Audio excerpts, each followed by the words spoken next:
नमो नमः। मैं सुशीला यादव आप सभी का मेरे YouTube चैनल संस्कृत ज्ञान में स्वागत करती हूँ और आशा करती हूँ कि आप सभी सकुशल होंगे।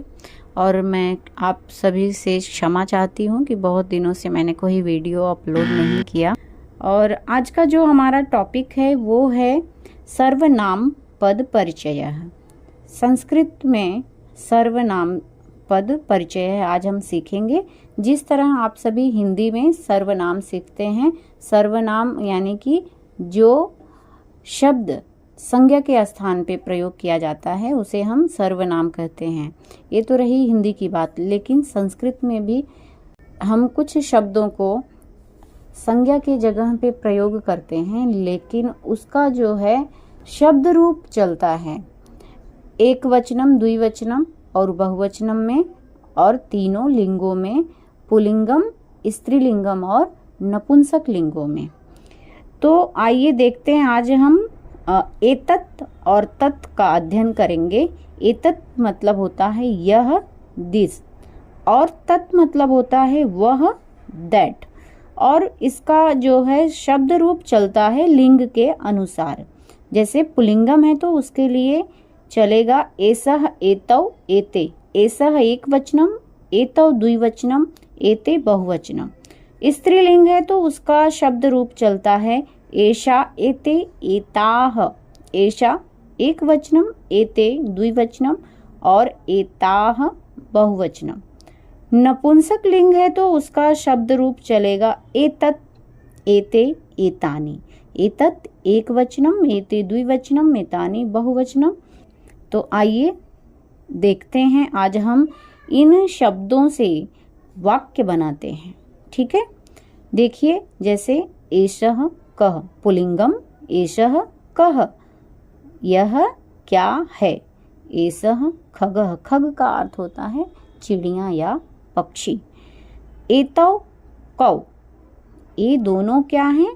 एतौ खगौ, यह दोनों चिड़िया हैं। एते के, ये सभी क्या हैं। एते खगानी, ये सभी चिड़िया हैं। स्त्रीलिंगम एषा का, यह क्या है। एषा पिपीलिका, यह चींटी है। एते के, ये दोनों क्या हैं। एते पिपीलिके, ये दोनों चींटियां हैं। एताह काह, ये सभी क्या हैं। एताह पिपीलिकाह, ये सभी चींटियां हैं। नपुंसक लिंग में देखिए एतत् किम, यह क्या है। एतत् पुष्पम, यह पुष्प है। इसी तरह से आप स्त्रीलिंग, पुल्लिंग और नपुंसक लिंग में दूसरे भी सब्जेक्ट यानी कर्ता को आप लगा सकते हो, वहाँ पे प्रयोग कर सकते हो। जैसे पुष्पम के जगह पे आप फलम, व्यजनम, आम्रम इत्यादि का प्रयोग कर सकते हैं। वो एते के, ये दोनों क्या हैं। एते पुष्पे, ये दोनों फूल हैं। एतानि कानि, ये सभी क्या हैं। एतानि पुष्पानि, ये सभी पुष्प हैं, फूल हैं। इसी तरह से तत्, वह, दैट। देखिए इसका हम अभी वाक्य बनाएंगे पुल्लिंग में। सह कः अस्ति, वह क्या है। सह शुकः अस्ति, वह तोता है। तोता को संस्कृत में शुक कहते हैं।